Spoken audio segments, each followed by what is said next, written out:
Bienvenidos a su podcast Nihilismo Sano. Mi nombre es Federico Compeán y el día de hoy vamos a hablar sobre el sentido común. El sentido común y un concepto que está ligado al tema de sentido común, obviamente en una situación ya más teórica, que es el concepto de hegemonía.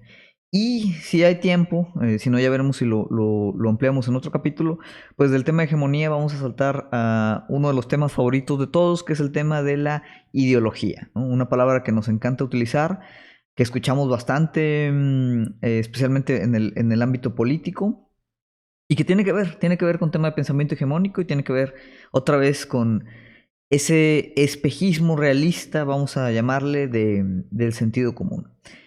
El tema de ideología es muy interesante. No quiero aquí abordar mucho ese tema todavía, pero digo, estaba debatiéndome también en hablar un poquito sobre todo este tema de, pues cómo los políticos cambian actualmente de partido como si fuera pues ropa, ¿no? Por no decir otra cosa, y pues saltan, ¿no? Van y vienen de uno a otro con el sentido de que pues no hay otra ideología actualmente más que el servicio a la comunidad, es decir, estamos como que viviendo en un presente post-ideológico. Entonces la ideología normalmente pues está acotada o está ligada con la forma en la que pensamos de ciertos tipos de militancia política. Sin embargo, el concepto mismo de ideología yo creo que tiene un sentido mucho más profundo que tiene que ver, ¿no? Y lo vamos a relacionar o lo vamos a tratar de relacionar en este episodio con las cuestiones de sentido común y hegemonía. ¿De dónde viene esta inquietud de hablar de este tema, ¿no? Una función esencial de la cuestión filosófica, el pensamiento filosófico, como ya lo hemos dicho, es tratar de retar lo evidente, es decir, cuestionar lo que parece obvio y problematizar lo que en teoría parece incuestionable. Esa yo creo que es una de las principales funciones o ventajas del pensamiento filosófico. No es cuestionar lo que ya es cuestionable, digo, para eso hay muchas otras disciplinas que ya lo hacen, sino cuestionar lo que parece incuestionable, ¿no? Retar lo que se nos presenta como obvio, que tiene que ver obviamente mucho con el tema del sentido común. En temas políticos, pues actualmente tenemos como todo este sistema electoral es una, pues, una especie de maquinaria gigantesca que, pues en conjunto obviamente con todas las cuestiones del capitalismo tardío, pues diariamente nos están recordando o nos están enfatizando que las cosas no pueden ser de una forma distinta, ¿no? Lo que hay es lo que tenemos, y no solo lo que hay es lo que tenemos, sino lo que tenemos muchas veces nos presionan a pensar que es lo mejor. No hay otra alternativa mejor a lo que tenemos. El fin de la historia, ¿no? Como decía Fukuyama en términos de, o hablando de las democracias liberales. Esto obviamente trae a colación la frase atribuida por ella a Jameson, a veces a Zizek citando a Jameson, digo, es una frase ya muy común, que es este tema de que pues es más fácil imaginar el fin del mundo que el fin del capitalismo. Y aquí Em, pues yo creo que esa frase continúa siendo pues cada vez más cierta. Es decir, y no solo otra vez el fin del capitalismo, independientemente de como sistema económico, o sea, del capitalismo tardío, capitalismo postindustrial o neoliberalismo, como lo queramos llamar, como no solo un sistema económico, sino como un sistema político, un proyecto político, y también como un proyecto casi epistémico, es decir, hablamos aquí de que es bien difícil pensar una forma distinta en acomodar la realidad. Es decir, el capitalismo tardío que vivimos actualmente, con todos sus elementos sociales, económicos y políticos, es una estructuración de la realidad que cada vez es más difícil ver o entender la realidad fuera de la estructuración y de las herramientas, el lenguaje, los conceptos, las actividades que nos da este mismo presente, ¿no? Entonces, esta incapacidad de contemplar alternativas genera, pues como de forma inconsciente, a veces consciente también, pero de forma principalmente inconsciente, un apego a las formas en las que el poder es ejercido sobre nosotros, en esta misma estructura que describimos.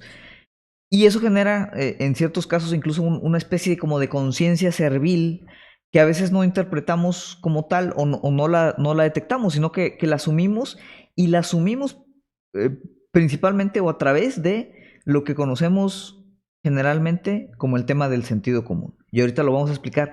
¿Qué significa realmente el sentido común? ¿De dónde viene? ¿Cómo se genera? ¿Cómo se origina? Muchas veces, pues de todo este tema realmente ni siquiera nos damos cuenta, ¿no? Y incluso en esta situación muchas veces nosotros tomamos la posición ideológica, vamos a llamarle, de las clases que ejercen el poder, o los opresores, o las élites, o como le quieran llamar, ¿no? Antes que la posición actual de pues, nuestra subjetividad o nuestra conciencia de clase, ¿no? O nuestra realidad material, vamos a decirlo por usar términos ahí marxistas, ¿no? Entonces, la misma volatilidad de muchas de las discusiones políticas actuales, en donde obviamente ya habíamos platicado de este tema de la polarización, llevado casi ya a un extremo absurdo, pues es a la vez también un síntoma de la renuncia a operar como que por fuera de las mismas estructuras de pensamiento que nos tienen ahorita pues en esta situación donde está limitado como cualquier posibilidad de cambio, sea real o imaginado, emancipación o incluso reforma. La cuestión reformista incluso parece hoy más difícil de alcanzar que en otras instancias, ¿no? De esta forma, pues esto es como un ciclo, ¿no? Que se va dando, y si no tenemos tal vez las herramientas o el marco conceptual como para entender esta cuestión ideológica que está muy inscrita en nuestra realidad, en nuestra conciencia, pues es difícil observarla y es difícil en ese sentido cuestionarla también, ¿no? Entonces, ¿qué es lo que pasa? Que vamos por la vida sirviendo inconscientemente al poder o al status quo, replicando los mecanismos de este y replicando los discursos mismos, englobados en esta cuestión del sentido común. De forma, yo creo que por eso es importante y crucial incluso, ¿no? Si queremos pensar en futuros distintos, explorar cuál es la naturaleza de esta condición, ¿no? De sentido común o pensamiento hegemónico, cómo se construye, cómo podemos interpretarla, entenderla, cuestionarla y obviamente retarla también. Entonces, aquí pues entran otra vez estos conceptos de los que estamos hablando. Uno de los que podemos comenzar es con el término de hegemonía, que pues está en el título del episodio. Y hegemonía, aunque obviamente digo, pueden buscar la definición de diccionario, es un concepto que fue principalmente desarrollado, uno de los conceptos hegemónicos que yo tomo, son desarrollados o fueron desarrollados por el intelectual marxista Antonio Gramsci. Pero estoy seguro que muchos lo han escuchado, al menos les puede sonar. Es, yo creo que clave, ¿no? Su trabajo para entender muchas de estas situaciones y principalmente él describe toda esta cuestión del concepto de hegemonía, ¿no? La idea es complementar, ¿no? Un poquito o hacer la liga o la relación que tiene Gramsci en tema de pensamiento hegemónico con también el trabajo de un sociólogo muy importante, con también gran influencia, no solo en sociología, sino en muchas otras disciplinas, que fue el trabajo de Pierre Bourdieu. No sé si lo estoy pronunciando bien, pero Pierre Bourdieu, sociólogo, lo pueden también buscar. Vamos a hablar un poquito de los conceptos y obviamente vamos a pasar también a conceptos ya relacionados con lo que Chomsky llamaba la manufactura del consentimiento, si hay oportunidad, y ya de lleno en el tema de ideología, ¿no? Eso es un poquito lo que estaremos platicando el día de hoy, ¿no? Entonces, la hegemonía, ¿qué significa? ¿Qué nos dice el pensamiento hegemónico? ¿Qué tiene que ver con el sentido común? Para Gramsci, la clase gobernante o la clase con poder ejerce, obviamente, su poder y su influencia.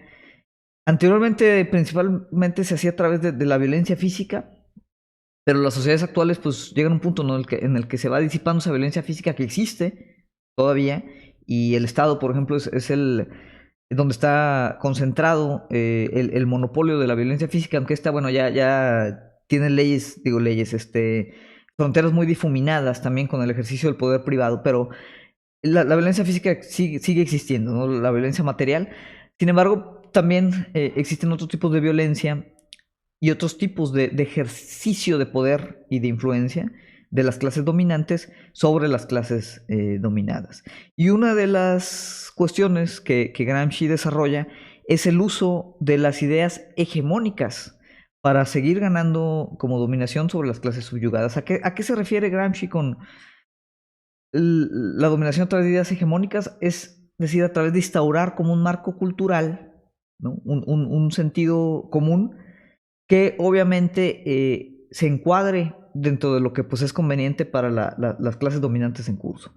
Y otra vez, aquí cuando hablamos de clases dominantes y siempre es importante tener como la perspectiva histórica, pues las clases dominantes han ido cambiando también a lo largo de la historia del hombre, ¿no? Es decir, en algún momento, por ejemplo, pues la iglesia mantuvo mucho poder, en algún momento las monarquías o los estados autocráticos mantuvieron o componían esta clase dominante. Después, bueno, el surgimiento de la burguesía, también como consolidación de estas élites de clase, obviamente el poder privado, el poder gubernamental. Vamos, hay muchos subgrupos, tanto a través de la historia como en un momento particular. Pero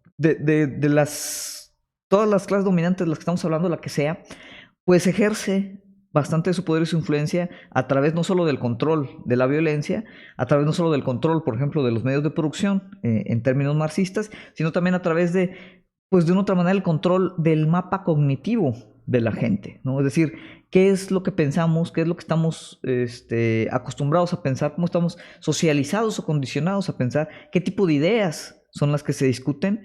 Y obviamente de ahí se deriva también qué es lo que consideramos como correcto o incorrecto dentro de alguna situación social particular, que eso lo vamos a platicar o lo vamos a abordar un poquito con las ideas de Bourdieu. Entonces, eso es lo que Gramsci, ¿no? En muy resumidas cuentas, y otra vez vuelvo a hacer siempre esta anotación, todo lo que aquí se discute es de una otra manera una sobresimplificación, ¿no? Estamos hablando aquí de obras muy extensas que obviamente en 15, 20 minutos que las platicamos aquí, pues no da para meternos a todo detalle y no es la intención tampoco, pero es como para que el objetivo es tirar estas líneas, ¿no? Para que ustedes, si les interesa, sepan un poquito por dónde buscar. Entonces, esto es un poquito lo que se refiere Gramsci con las ideas hegemónicas de un momento particular, ¿no? De esta manera, el sentido común relacionado con estas ideas hegemónicas, pues, significa la forma en lo que los individuos, y obviamente los individuos en su conjunto como sociedad, buscan cómo guiarse en sus preocupaciones privadas inmediatas. Es decir, es la manera en la que uno como sujeto individual buscas o atiendes para entender tal vez cómo tienes que reaccionar o qué decisiones tienes que tomar. Entonces, el sentido común, en términos otra vez comunes, normalmente cómo lo entendemos. Y está esta frase que a mí me cae gordísimo, ¿no? De, no, es que el sentido común es el menos común de los sentidos. ¿Qué es lo que decimos cuando estamos diciendo eso, no? Ah, es que hubo alguien que no se comportó de acuerdo a como nosotros esperamos que esa persona se comporte, ¿no? Entonces, no tiene esa persona sentido común. A veces relacionamos incluso el tema de que una persona tenga sentido común con la capacidad intelectual o cognitiva de esa persona, ¿no? Es decir, alguien que no tiene sentido común es un incompetente, es un idiota, es alguien que no entiende, ¿no? La forma en la que funciona el mundo. Esa es una expresión también clásica de, pues digamos, la gente que defiende otra vez el estado hegemónico de las cosas. Es decir, es que tú no entiendes cómo funciona el mundo. Es que los marxistas, los socialistas, los izquierdistas no entienden cómo funciona el mundo, no entienden de economía básica, no están, son ingenuos, son infantiles, la utopía no se puede dar. Todas estas cosas que son frases muy típicas, yo estoy seguro que muchos de ustedes las han escuchado, muchos de ustedes las utilizan,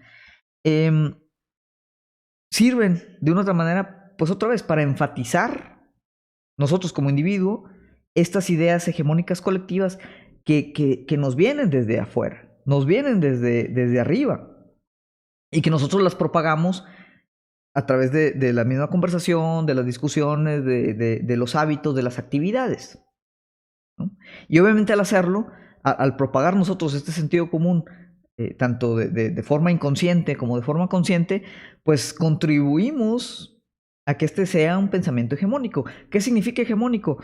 Que nos abarca a todos, ¿no? Que no podemos tal vez salir de él. Es el pensamiento dominante. Entonces, el sentido común en ese sentido, valga la redundancia, tiene siempre que ser cuestionado. Y es importante entender por qué tiene que ser cuestionado. No tiene que ser la contra y queremos sentirnos especiales y particulares, actuando de forma como no actúa la gente, ¿no? O sea, no confundamos como el retar la noción del sentido común con la cuestión de la excentridad o el excentricismo, ¿no? Que el excentricismo también tiene su rol importante en términos individuales y sociales, pero bueno, ese es otro tema, ¿no? De una otra forma, el sentido común es simplemente las cosas como son. Y las cosas como son, otra vez volvemos o partimos de la noción de que siempre pueden ser diferentes.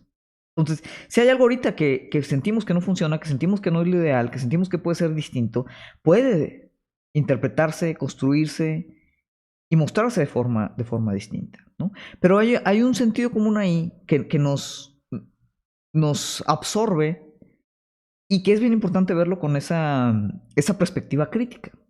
Porque todos nosotros, ¿no? Por más que nos consideremos pues, libres pensadores y intelectuales o que no nos creemos lo que nos dicen las noticias o toda esta gente, por ejemplo, que no cree en las vacunas, que piensa que la Tierra es plana, que realmente ellos sienten, ¿no? Que es que el gobierno, la sociedad nos está diciendo mentiras. No es que nos estén diciendo mentiras, es que se está construyendo, hay una construcción de una realidad, ¿no? De una percepción de la realidad que acomoda cierta concesión de ideas para otra vez beneficio de quien está detrás o quien controla el ejercicio de estas ideas. Entonces, por ejemplo, las teorías de conspiración, muy de moda, cada vez más de moda con ahora pues toda la volatilidad del fenómeno de las redes sociales, ya lo hemos platicado aquí, lo hemos mencionado varias veces, ¿no? O sea, ¿qué son las teorías de conspiración? Sino como una manera de, al no entender la complejidad de la realidad, tratar de simplificarla. Y no es que la gente que cree en teorías de conspiración no le alcance para pensar otras cosas, pero pues es como una forma muy sencilla de articular como esta objeción al sentido común, aunque se haga tal vez pues desde una perspectiva epistémica equivocada. Entonces, estamos nosotros siempre influenciados por este pensamiento hegemónico que está ahí. ¿Y cómo se reproduce? ¿De dónde sacamos nosotros nuestras ideas? ¿Por qué nos comportamos como nos comportamos? Este es un proceso, otra vez en términos sociológicos, de socialización, que empieza desde el momento en que nacemos e interactuamos con nuestros padres. Obviamente nuestros padres, nuestros cuidadores, nuestros tutores, tienen también una concepción de ideas forjadas también en este entorno hegemónico. Entonces, desde ahí, por ejemplo, ya se empieza a reproducir jerarquías, elementos de poder, relaciones interpersonales, ¿no? Ciertas condiciones que ya desde ahí empiezan a generar, pues otra vez un condicionamiento social. Y no es que nuestros papás nos quieran desde chicos como lavar el cerebro o instaurar ciertos elementos. Ellos simplemente, consciente o inconscientemente, están reproduciendo también ciertos elementos que fueron escritos en ellos. El tema de la religión, ¿no? Por ejemplo, la religión en México, la mayoría somos católicos y ese no se reproduce de forma espontánea, ¿no? Se reproduce también a través de estos procesos de socialización, de estos procesos hegemónicos de sentido común. Los medios de comunicación, ahora más que en otras épocas. O sea, me parece, y ayer lo platicaba con unos amigos, me parece particularmente preocupante cómo cada vez más hablamos todos de lo mismo, en todos los aspectos. Ya no necesitas ni siquiera ver las noticias para hablar de lo mismo. Siempre hay una nota del día, un evento de la semana, temas de actualidad. Y estamos todos, todo el tiempo, todos los días, hablando exactamente de lo mismo. Todos, a todos los niveles, tanto a nivel local, nacional, global. Y eso es preocupante. Y otra vez, cuando hablamos de lo mismo, significa que hay un conjunto cultural de ideas, un conjunto cultural de mecanismos, un conjunto cultural de nociones de qué es importante y qué no es importante. Y estamos todos discutiendo eso constantemente, reforzándolo, reproduciéndolo. Y es bien difícil actualmente salir como de esa burbuja. O sea, el hecho de que yo esté hablando ahorita que se sentido como una hegemonía aquí, ¿no? Y ustedes busquen, por ejemplo, en YouTube, videos sobre este tema, y también son elementos que se van reproduciendo.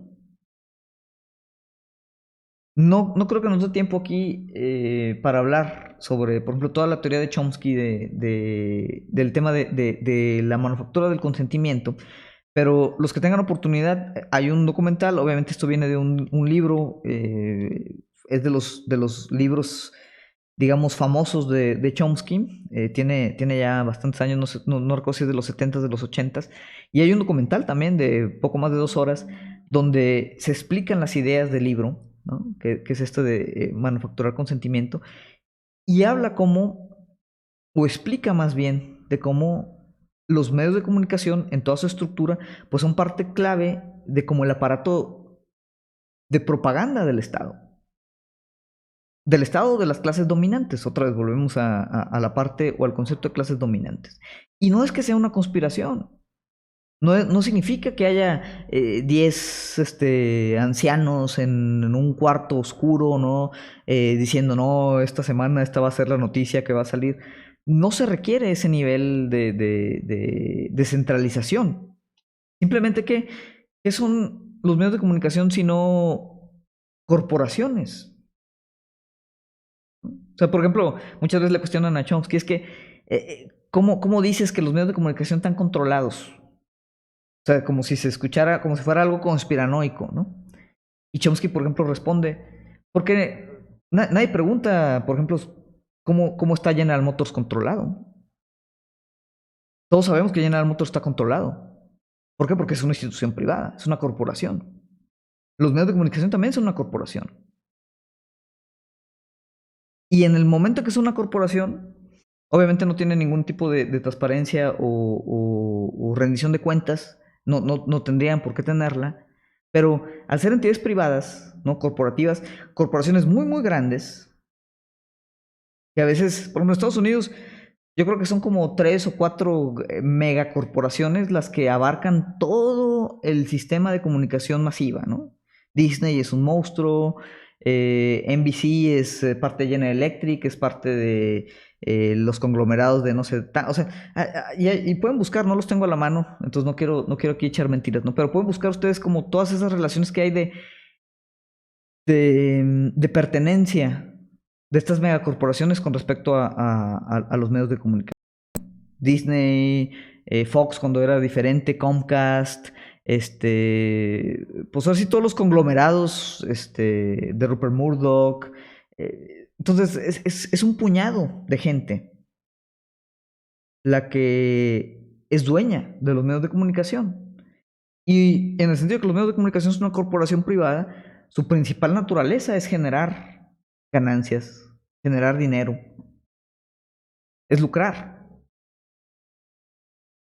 Y si estos medios de comunicación como corporaciones, cuyo principal objetivo es lucrar, están controlados, ¿no?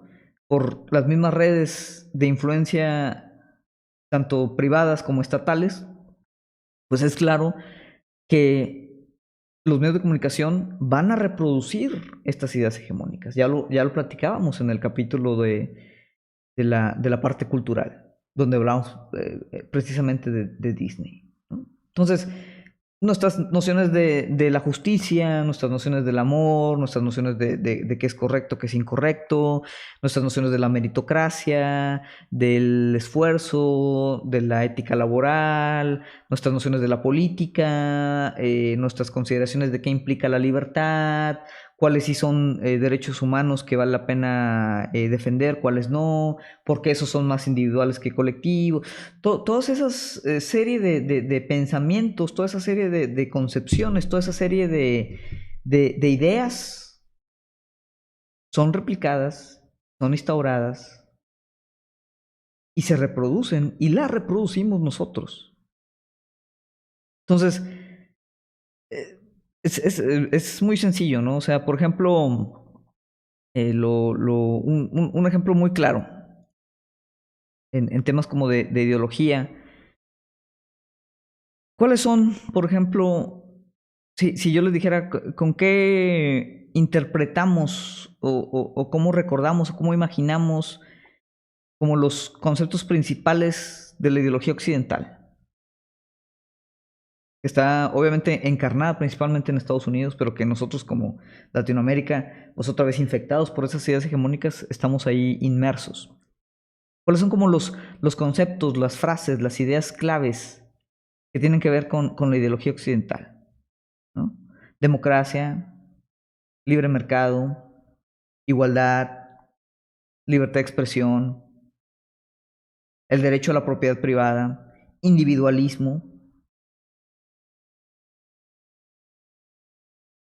y una noción de libertad negativa, ¿no? En términos de la distinción de libertad positiva y negativa, por ejemplo, de Isaiah Berlin, pero en términos de libertad negativa individual, ¿no?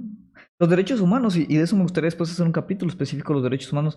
Los derechos humanos, que son importantes como concepto, son derechos individuales, que están, ¿no?, ligados a este tipo de como ideología occidental. De forma que existe pues todo este como sistema de valores y creencias que tenemos compartido y que no es coincidencia que esté compartido. Es una reproducción constante. Eso es el sentido común. El mismo lenguaje reproduce ese tipo de elementos. Cuando la gente empieza a discutir del lenguaje, ¿no? Que digo, es un temilla ahí un poquito escabroso, pero no, es que eso no viene en la Real Academia de la Lengua. Papá, la Real Academia de la Lengua evoluciona respecto a socialmente cómo está condicionado el sistema del lenguaje. No es un tema, no es como que de repente nacimos y ya estaba ahí un texto sagrado de la Real Academia de la Lengua antes de que existiera el lenguaje. Se va construyendo. Es una construcción social. Y muchas veces, digo, la gente que está un poquito, digamos, sesgada hacia, pues más esta parte del sentido común, hace críticas de, pues esto que podemos llamar un poquito ideas posmodernas, en el sentido de que, bueno, los posmodernos dicen que es que todo es un constructo social. Decir que las cosas son un constructo social no significa que se diga que son inventadas o que salieron de repente o que no tienen ninguna liga con la realidad. Simplemente es el entender que todas esas cuestiones se construyen socialmente, evolucionan socialmente, se relacionan con todo esto que estamos platicando. De forma arbitraria, sí, pero de forma arbitrariamente decidida, ya sea en el colectivo o a través pues, de estas clases dominantes que reproducen la socialización de estas nociones de qué es correcto y qué es incorrecto. ¿No? No son cosas inventadas, pero sí son cosas construidas. Y en el sentido que son construidas socialmente por nosotros, en ese mismo sentido pueden ser construidas de forma distinta. Y eso es lo importante. Y lo hemos visto, el constructo social de las ideas hegemónicas no permanece estático, cambia. Y ha cambiado y sigue cambiando y está cambiando. Día con día, momento con momento. El tema es ver hacia dónde se dirige esos cambios, quién los dirige, quién los determina y cómo socialmente los acordamos como una especie de subjetividad ahí colectiva. Entonces, en ese tema Gramsci decía, parafraseando, que el consentimiento y la fuerza coerciva están siempre en interconexión. Y aunque aparentemente pareciera, especialmente en el presente, que la clase dominante utiliza fuerza o poder para ejercer su dominación, también mucho de ese poder que ellos ejercen o que les permitimos ejercer viene precisamente de nuestro consentimiento a que se ejerza de esa manera. El sistema político electoral es uno de esos ejemplos. El teatro podrido que es la política electoral, por más que haya intenciones buenas y sinceras de cambiarlo, ¿no? Porque obviamente siempre hay figuras políticas, vamos a llamarle positivas, o que intentan ser positivas. A veces llegan al poder, a veces no llegan al poder. Si llegan al poder o se corrompen o simplemente se quedan ahí estancadas porque el mismo mecanismo, la estructura, no les deja articular un cambio. Pero el que ese sistema político se mantenga así es porque, bueno, así siempre ha sido y así funciona, decimos. Y no tiene caso cambiarlo, no se puede cambiar. Entonces, ahí de una otra manera estamos dando consentimiento a que esa máquina que no sirve siga ahí operando sin funcionar.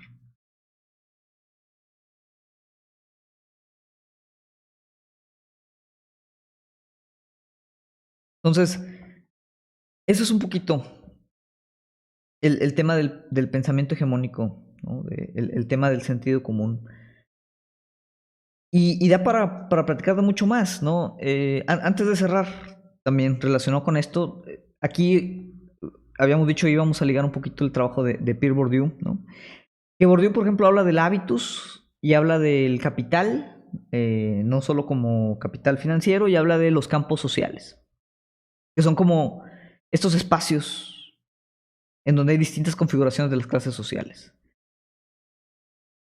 Citando, dice, el campo es una red de relaciones objetivas entre posiciones objetivamente definidas en su existencia y en las determinaciones que ellas imponen a sus ocupantes. Por su situación, situs, actual y potencial en la estructura de las distribuciones de las especies de capital o de poder, cuya posición impone la obtención de beneficios específicos puestos en juego en el campo y, a la vez, por su relación objetiva con las otras posiciones. Ahora, esa explicación, ¿no? Un poquito confusa, elaborada, muy simplificada. Bourdieu le interesaba entender por qué en la sociedad, por qué la sociedad actúa como actúa. ¿Cómo es posible que nos coordinemos, ¿no? En esta red como tan compleja de interacciones sociales? ¿Cómo determinamos estos comportamientos? ¿Cómo sé yo cómo tengo que comportarme? Y obviamente lo que apunta él con los campos sociales es que el comportamiento que tenemos nosotros como individuo en la sociedad, pues no se mantiene constante y depende del campo social en el que estemos. Campo social entiéndase, por ejemplo, en la escuela, ¿no? En la oficina, con mis amigos, con mi familia, en la iglesia. Entonces, en una fiesta, son como en el ámbito cultural, intelectual, en el ámbito deportivo. Entonces, todos esos campos sociales, perdón,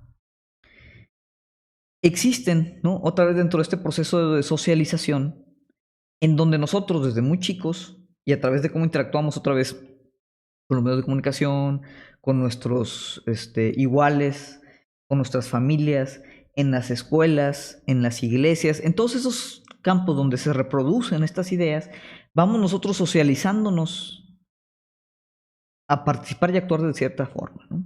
¿Por qué no es correcto que yo vaya en shorts a la oficina? ¿No? ¿Qué explicación podríamos dar? No, es que la oficina es un lugar formal. ¿Qué significa formal? ¿Por qué la oficina es un lugar formal? No, porque en la oficina pues se habla de negocios, puedes hablar con cliente. ¿Por qué el cliente ocupa verme formal? ¿Qué significa la formalidad? Porque la formalidad hoy es un traje y anteriormente era un sombrero, ¿no? Y anteriormente era un cuello de esos así, bordados gigantescos aquí que pareces así diplodocus. Todo eso cambia también.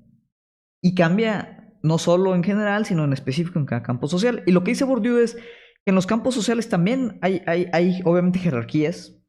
Y esas jerarquías, ¿por qué cuando tú vas, por ejemplo, uno, ¿no? Que no es, obviamente hablamos desde una clase privilegiada, pero no soy parte de un privilegio así del 1%, de forma que, por ejemplo, si yo ahorita voy en mi fiesta 2011 2010, no, 2011, al club campestre, ¿no? Y me bajo con esta ropa, me voy a sentir incómodo. ¿Por qué? Porque en ese campo social no solo no pertenezco, ¿no? En sentido estricto de la palabra, sino que incluso si trataba de entrar, jerárquicamente yo estaría muy por debajo en ese escalón, ¿no? Social del Club Campestre de Monterrey. ¿Por qué? Porque no estoy yo acostumbrado, ¿no? O sea, yo no sé, por ejemplo, cuáles son los modos de operar del campo de golf, yo no sé cuáles son la etiqueta, ¿no? De un club campestre como ese, no sé ahí cómo se maneja, qué tipo de vestimenta tengo que llevar, ¿no?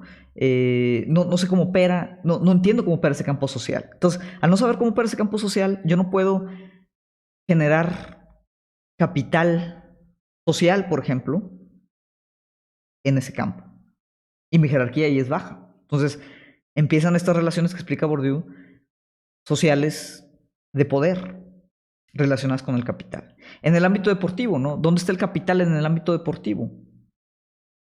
Pues hay ciertos deportes, por ejemplo, que son de clases altas, hay ciertos deportes que son de clases bajas. Dentro de cada deporte hay ciertas condiciones de apariencia, de vestimenta, de actitud, de comportamiento, que te van dando cierto nivel de capital social en esas situaciones. Por ejemplo, en el ámbito también intelectual y artístico, conocer ciertas obras, ciertos textos culturales, cierto lenguaje, cierta elocuencia, la forma otra vez en la que te ves, o sea, si te ves pues como ignorante en tu apariencia o te ves como una persona muy inteligente, todas esas cuestiones van construyendo capital, otra vez, no solo el capital financiero, que también es importante, sino capital en términos de gustos, de cultura, de refinamiento, de comportamiento. Y todo esto en las diferentes esferas de estos campos sociales, pues van creando otra vez ciertas jerarquías y al tener ciertas jerarquías, pues ciertas clases dominantes que mantienen obviamente el sentido común de esta socialización en específica de cada uno de los campos. El Estado, por ejemplo, siendo uno de los grandes agentes ideológicos, pues tiene el monopolio, ya decíamos, legítimo de la violencia, y no solo la violencia física, sino también la violencia simbólica. Que la violencia simbólica se ejerce a través, por ejemplo, de este tipo de temas, como el tema del club campestre. No cualquiera puede ir al club campestre. Hay ciertas nociones de exclusión. Yo recuerdo cuando era muy chico, ¿no? Teníamos ahí en la casa de mis papás, pues teníamos una persona que nos ayudaba en la casa, ¿no? La típica ayuda doméstica de limpieza. Yo, pequeño, ignorante, sin ningún tipo obviamente de conciencia de clase, para mí era común, pues de repente en algún fin de semana, ¿no? Ir con mis papás a Galerías Monterrey, ¿no? A estas tiendas departamentales, a Liverpool. Y en algún momento, no sé por qué, yo le pregunté a esta jovencita, una jovencita que nos ayudaba ahí en la casa, si ella iba a Liverpool o iba seguido ahí a galerías. Y para mi sorpresa me comentó que nunca había entrado, ¿no? A sus 18, 20 años, no sé qué edad tendría en ese momento. Y para mí eso fue extraño y después lo entendí. Y eso es la violencia simbólica, por ejemplo, que se ejerce en como estos códigos no escritos de exclusión. O estos comportamientos en los que tenemos que apegarnos o de repente no nos podemos apegar, o están fuera de nuestra condición, normalmente de clase. Entonces, ¿qué es lo que se genera con todos estos campos sociales, con toda esta socialización, con toda esta jerarquización, con todo este también movimiento de capitales sociales? Pues genera otra vez no solo una cuestión de idea, o sea, genera lo que es una cuestión cultural completa hegemónica. Lo que genera o produce que los dominados, es decir, los que no son la clase dominante, llámale como quieras, ¿no? Pero que los dominados piensen con las categorías mentales heredadas de los dominantes. Y ese sentido común es eso. Son categorías mentales heredadas que a veces simplemente las operamos sin pensar y que en la mayoría de las situaciones hace que reproduzcamos y perpetuemos esta violencia simbólica que viene desde el Estado, desde las clases dominantes y que la ejercemos nosotros también. Y esa violencia simbólica garantiza la continuidad de esa hegemonía.